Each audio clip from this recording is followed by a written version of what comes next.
If you had to ask me what region of Pokemon I would want to revisit, I would pick Sinnoh. If you asked me the second region, I would have picked Johto. No, the Let's Go games are not set in either of those regions.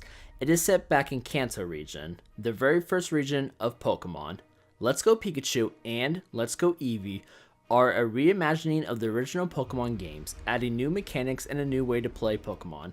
So grab your Pokeballs, or if you spend either $100 or $50 extra, grab your Pokeball Plus and join me while we take a nostalgia trip back to Kanto.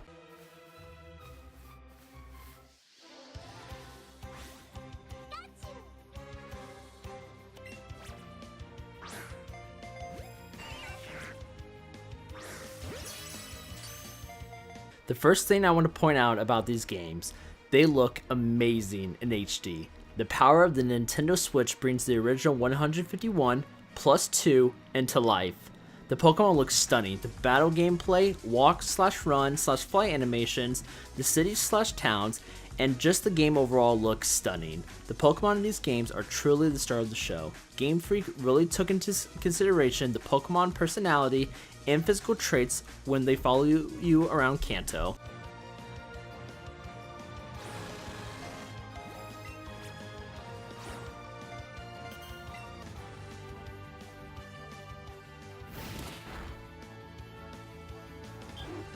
I am playing Let's Go Eevee, where the difference between the two copies are of course your partner Pokemon. For my version will be Eevee, while the other will be Pikachu.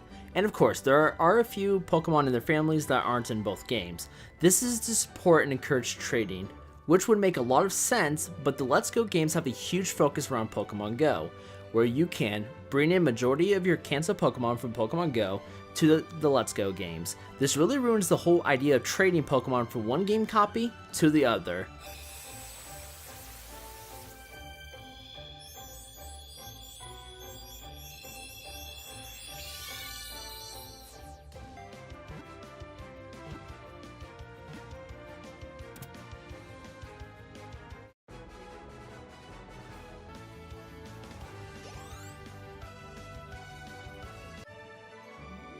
And of course, these games being tied down to Pokemon Go, a more casual-like Pokemon game, doesn't show the true potential to the Let's Go games. For example, these games don't have Pokemon abilities, since Pokemon Go doesn't have Pokemon abilities either, creating a more dubbed-down version of what we know as typical Pokemon games. These Pokemon games are way too easy to the point where I didn't even have to grind that much because of the level differences, but the fact that I wanted a higher chance of getting a better IV of a certain Pokemon, or even a shiny version of that Pokemon. Oh yeah, did I mention that the Pokemon in the wild you can actually see? That means if you see a Pokemon that you don't want to capture again, you can just run around them and try to avoid them and go after the ones you want to capture. A brand new idea that Game Freak needs to continue moving forward on the next Pokemon games.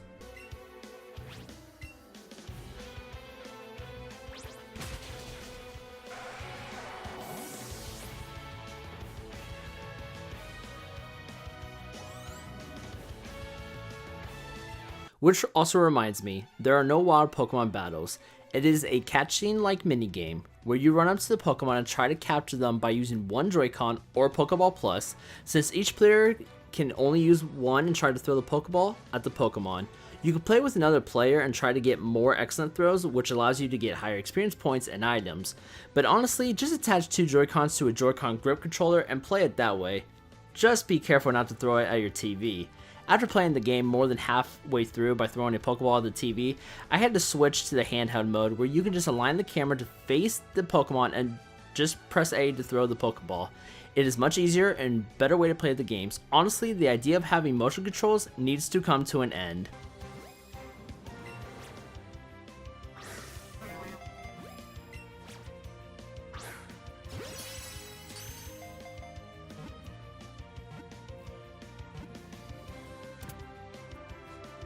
But there are positive gameplay experiences with these games. Once again, Game Freak has taken out HMs. These machines would teach certain Pokemon how to either surf, cut, fly, etc., either making it very easy to either explore the regions or advance the game.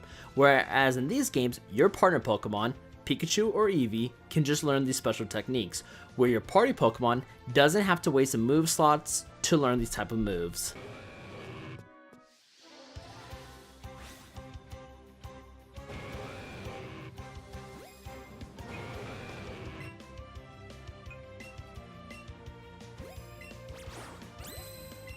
Honestly, the idea of going back to Kanto was very disappointing at first, but when I played through Let's Go Eevee, that attitude quickly turned around. The region has many secrets and many breaths of life that have never been discovered or felt by myself ever, and I have these two Pokemon games to thank for that.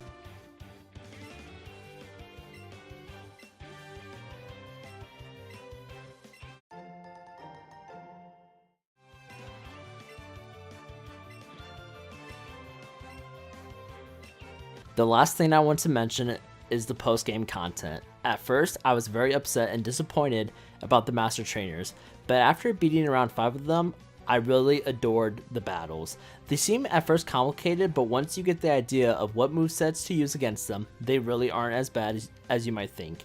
I recommend trying to beat at least 6 of them and recommend going after Mewtwo. Just trust me.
Since I still have you here, I need to talk to you about what I've been seeing lately on YouTube when it comes to these two games and Generation 8. Many Pokemon YouTubers truly believe that these two games are hinting at how Gen 8 is going to play out. Now here's the thing, I've seen several different videos with these type of clickbait titles, and they only talk about how realistic the Pokemon will look. I can't fathom the idea that Pokemon will look photorealistic. In my opinion, there is no way that Game Freak would do that. Pokemon are supposed to have this cartoonish look to them, whereas I know a lot of people will look at Detective Pikachu and try and counterpoint me. Well, here's my counterpoint. These Pokemon have to look like that to bring more viewership in the theaters, but when it comes to the games, I believe Game Freak will make the Pokemon look like they did in these two games. My second point to all of these type of YouTube videos, if you all want Gen 8 to be this dubbed down in battle animations, then fine, but I truly believe Gen 8's battle animations will bring the Pokemon more to life, maybe even showing them actually dodging moves kind of like they did in Pokemon Battle Revolution for the Nintendo Wii. I hope Game Freak has learned that wild Pokemon need to be seen. There should be no reason moving forward why we can't see wild Pokemon. If I am wrong about any of these points about Gen 8, I will gladly admit that. But here's to Gen 8 being the best Pokemon game and bringing more players to the franchise.